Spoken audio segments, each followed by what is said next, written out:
أكثر من رأس يكون أقول لك أنت رد بيلا ما شاء الله بعرفنا كنا ولد فديت من ولا هذا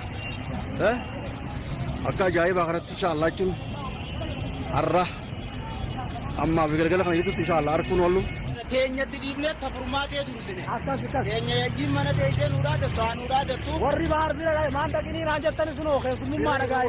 bahar diran jira uno bahar diran jira السلام عليكم ورحمة الله وبركاته جرى جرتني وبطوطة في دا وطوطة خيني كم نجا قبضني جرتني يجباتني سنين جتا هنوجا عرّلي سنين دي ابن جرا لما تشوف وانجرتوا خير وما توهم دا وربي خير وما نواقول النجا وانجنو كم نوكا جا في الحمد لله المجاني الرأس جا هنوكما أجرتن وان براتو دي ما مقالا سنة لا جا وما تكجا خجال وقتها تقولين خرجت وقتها بوهين كابو خير مربي نواقول واونداوي فتيانس جاهون وكانتي بوجرتي بحر كونك قاتلا تجانا من أبنجي روما مقالا نكلمة ولنيات جرتو بوليس أبوليت الآن ندينو جانا من خيرنا ما ينجي ديمولينجا خرجتي وني جونجرو خيري نسايا دو أرأي ديمانس جاكو بقبدان Furmaatee nee dubbiin furmaateetis naman teessiftuu namarraa fiftuu dhugumaa miciyyoon sun akka jiruu keessan jirtu dhugumaa akka itti tatteenyee nyaannee dhuynu wallaallee hafuun hidhaa irratti namni doyraa argataafillee bakka argee jedhanii teenyalleen akkanuma yoo hin taatellee jenneetuma ifii fugaa cinqii biraa tana keessa jirraa waa bal'ina keessa hin jirru amma oloo dhufni gaa'ii quba qabdan isinilleeni akkasuma gaa har'aan tana gaa waan isin jettanis ageetuma gaa ka'ee inninis bal'oo faabiigaa bahar faabira dheendhee wajjiin miciyyoo tana mala goonaa laallaa xiqqoo iyyaa dhagee jee bal'oonii miciyyoo tana jee janii ka'anii deeman jechuudha ka'anii deemanitti tabiraatiin nutti dhufan fiifu odoo nuti sanii boonyuu tabiraatiin nutti dhufan jechuudha ta'idhamtee akkas ta'u jirtu sanii ilmoo miciyyoo san odoo sanii boo'u jirru furmaatee sanii boo'u jirru teenyafuu boonye jechuudha alhamdulillah numa ja'u waan dhufe hundaa'u akka jennu qabnu nuti silaa ifiifuu keessummaadha ammaan tana dhufne garuu anis dhufe miciyyoon tunis gaaf maraatu jirti biiftus fedhuma ishii guutuufi malee waa jaaladheeti miti akka feetu haa argattu ishilleen fedhii ishee haa guuttattu hedduu takka na wajjiin dararamtee cinqamu jirti jeetin ishis fuudhu qabdaa jeen Abraahimiin jechuudha hayyee kan achi garagalee kabiraani dhaaddataaf biiniin baananis dhaaddatu jira Eduraanu biini odo jaalattee gaanuma heerumti gaafa nan ju'uun sanuu ishiin jaalala biinidha waa hin qabdu biininis gaa nin du'a jee lafaa ka'ee edaa inninis namni kan hojii nyaatantu nama nyaataa qorii hojii nyaannillee irraanfatee jechuudha lafaa ka'ee jechuudha dhiirtinis bineensa alaati waan amananii qabdu dhaluma garaa irra laafaa akkasitti har'a nu Abraahimis gaa hajiruun qabne natti ol seene jechuudha formaatee maal barbaadee argaa miti fiifu Arabaan nutume janii khajiruu takkan qabne boo maal taate barakatti nuti nusa deenu har'aan sana arabni nutume maali arabni maali jecha arabni fayyaa nagaa lafaa ka'ee nama hin tumu itti nuwa bitaman jechuudha gaa bitamanii akkasitti itti bitee gaa maqqawiin isaan hunda daaraa goosisiise jechuudha har'a haleen xiyyana keessaa guute haleen na dhukkuba cinaacha kan hunda keessa na dhaan jeet inninis kanuma hin jirre kun dhufe boo maaltu isin tume ummata miciyyoo qabee agartanii isin tume moo jennaan maal ummanni nutume kanamatti arabni kararratti nutume qabeetuma baharii wajji nusa deenu arabni kun maraattuu ta'e lafaa ka'ee akkanumatti naman tumu jechuudha oromoon teenya akkanuma wal jala dalaydee wal jala yaatee wal nyaatu jirra jechuudha obboleeyyan kiyya haalli akkanaa kun hin ta'u rabbiin hin jaalatu waan akka nuti itti jirru kana rabbiin hin jaalatu haa walirraa dhaabnu dhaabbadda oromoodha jecha afaan tokko dubbachaa wal nyaatuun hin ta'u Rabbi biratti illee jibbaadha akka kun haa dhiiga si obaase ati aanan obaasii jee rabbiin kiyya garuu hijaa walii qabna jettanii yoo akkanumatti obboleessi obboleettii dalaaddalee obboleessa itti bittee akkanumatti haya firrumti inumaa namnumti fi inuu alagaan alagaadha namni hayyee namni waliin beekne illee akkana wal godhee waliin taphatu namni wal beeku faan ka qorii takka hojii nyaatu faan as garagalee wal nyaatu hin qabu garuu akki kunis waa isin hin baasu namuu haa nama madeesses taa'ee hin nyaatu Eegaa tokko miidhee taa'ee nyaatu hin argatu jechuudha. Namni waluma gaggalaafataa garuu akka kun hin tolu hin ta'u akka kun haa walirraa dhaabbannu ja'a. Biininis dhaamsan qaba biinifis waan dhaaddattu hin qabdu biini keenya. Dhugaan siima dhugaa akka obboleessatti silaalee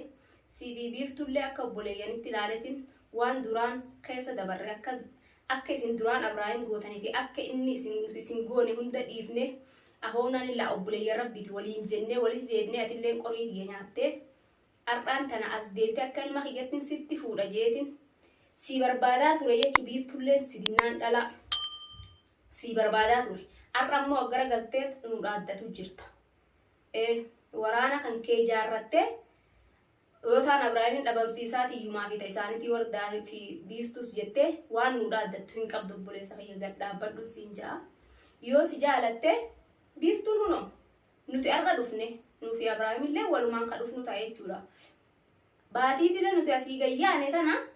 yoo silaa si jaalatte maal eegu jirta rafu jirta hirriibaa kaate har'a. Hirriibaa hin ka'in wardaan dubbannaan. Eegzee gaafa Abrahaam akkas jedhee dubbatu sanuu hin dubbanne har'aan ittiin fuudhaa jedhee jaarsa kiyya ittiin fuudha ishilleen fedhii ishii haa argattu jedhan dubbannaan kaatee lafaa kaatee bat juun qabdu dhaabbadhuun siin ja'a. Namni nama waa godhes namni waraana jaarratee nama waa godhes nama waa gootullee atilleen teessee hin nyaattu jechuudha. Rabbiin jazaa siif kafala. Sitti bitawoo ati namatti bittellee nama obboleessettee hojii jaattee ofirraa quban nama firraa quban qabne yoo ati nama itti bittes ati haaliqaa jira haaliqni sitti bitaatis. Siif hin dhaamee gad dhaabbadhuun siin ja'a garuu akka itti jirtu kun sin baasu haasawwanni ati amma haasoytu kun dhugaa miti dubbii dhugaatii miti tuni abbaa feete jaarrattullee waa takka waan rabbiin nama godhu ilmi namaa nama godhuu hin danda'u garuu nuti oduma beeynu itti dachaane sana waan akka ishiin itti jirtu qubuma qabna garuu rakkinarraa itti dachaa rakkuma cimtee ouma ilmaan makluuqa kana hin fidhu akka gaa namaa laallee ilmaan makluuqa kana fidhu jechuufi malee duraanuu funyaan isin qabannee warra sanaadhaa funyaan qabannee keessaa yaane nuti jechuudha. Itti waa itti dachaane jennee hin yaane garuu biyyiin tun gaa biyya namaati gaa bakkuma gaa xiqqoo ilmaanii wayyaa nuu qabdu nu wayya gaa ofirraa rabbumti nurraa haa dhoorguu ofirraa dhoorgina nuti sanga dandeenyu kan nu barbaade jenneetuma ofirraa ol dachaane malee akka namni as keessaa nutti jiruun jechuudha. Silaa ol hin dachaanu jechuudha. Dhugaadha jaarsa kiyya illee ni jarjara afaanillee ni jarjara warreen ammaan tana gaa jarjartanii koomentiidhalleen Abrahaamtu tumsiise baharii ummata sanii wajii jaarmaa qaba warreen jettanillee walaa obboleeyyan kiyya dhiifama ta'an isiniin jaa inni ifiifu waa takka quban qabu nuti kaleessa ol dhufne jechuudha. Ummata akkanatti xilaata bahar sanillee akkuma isin agartanitti fiidiyoo irratti wajjumaan agarre malee quban qabnu jechuudha. As keessa hin jirru as hin jirru as jiraanne kaleessuma ganama dhufne haganumatti ummata san wajjiin illee jaarmaan godhatu inni illee ifiifuu jechuudha. Isaatiifuu jiruun qabu inni khayrii yaaduuf ni jarjara khayrii yaaduuf ka'ee utaalee kutee jechuudha. Har'aan tana muciyyoo sanii jecha ummata san bira dhaqee wajjumaanuu balaan akkanaatu mudattee jechuudha. Duraanuma ummanni gaa wal jaareetuma jiraa itti bite mucaan namtichi ka'aama qawwee fi eenyu jettan gaa ummanni akkasitti nu akkuma fatiyaan jettu kana dubbii addaan isinii baaftee jirti amma fatiyaanii garuu dhiifaman isiniin ja'a isa jarjartanii isinillee dhugaadha afaanillee isaa jarjaraa waa hundaa'uu dura ce'a jechuudha inni dhuguma sagaleen isaa tunis ogguu hunda hoo afaan nagaa dubbatellee loluma fakkaatti dhugaadha namatti ni fakkaatti garuu inni quban qabu inni ifiifu khayrii yaadumaaf khayrii dalagatumaaf ajrii dalagatumaaf muciyyoon tu akkana ta'aa jirtu akkamitti etteenye mana kana rafnee bullaa hordoftoonnillee nu cinqee kunu akkana jiru jiranii teenye tana dura sanumaattu fardiidha jeet ka'ee deemee jechuudha har'aan tana. Inshaallah gaa khayrumaa muciyyoo san baasanii arganii jenneetuma du'aayii godhutu nuti jirru tanaan dhufan jechuudha. Inshaallah umaan jennu rabbii waa hunda khayruma rabbii nu haa godhu garuu warroottan akkanatti wal jaartanii nama namatti bittanii maallaqaan wal fixuudha namas wal ficcisiisuudha yaatan kun dhiifama namarraa ta'aadha. Namni ilmi namaa Oromoo akkanumatti waliin nyaattu bineensan taane walirraa dhaabbadhaan isiniin jaa obboleeyyan kiyya gaa hedduu takka gaa mufattanii Abrahaamitti mufattanis dhiifama nu godhaan isiniin jaa nuti fiifu jadiida amma dhufnee as keessa hin jirru quba qabdanii waa jaalannee akka nuti hin dacha'inis waan nuti dachaaneefis isinii himnee jirra akkuma isinii himne sanitti quba qabdanii inshallah biinii akkana jedhee dubbatu jiru kanas rabbiin achumatti nurraa oolchu nuti balaa hin feenu biiftus garuu gaa fedhuma ishii guutuufi malee fedhii ishii haa argattu jeetiin dhiise finaasii hayyame jaarsa kiyya itti seeni jeen malee waa biiftuu jaalatee irraa maraatee illee nin fuudhaa biiftuu malee hin fuudhuu jee qotaa biinillee lafaan kaane har'a garuu biinin anumti dubbannaan aninni gaafa san sin fedhu ishiin jettee didde akkasumatti waan ofirraa dhiisee wal dhiisanitti quba qabaa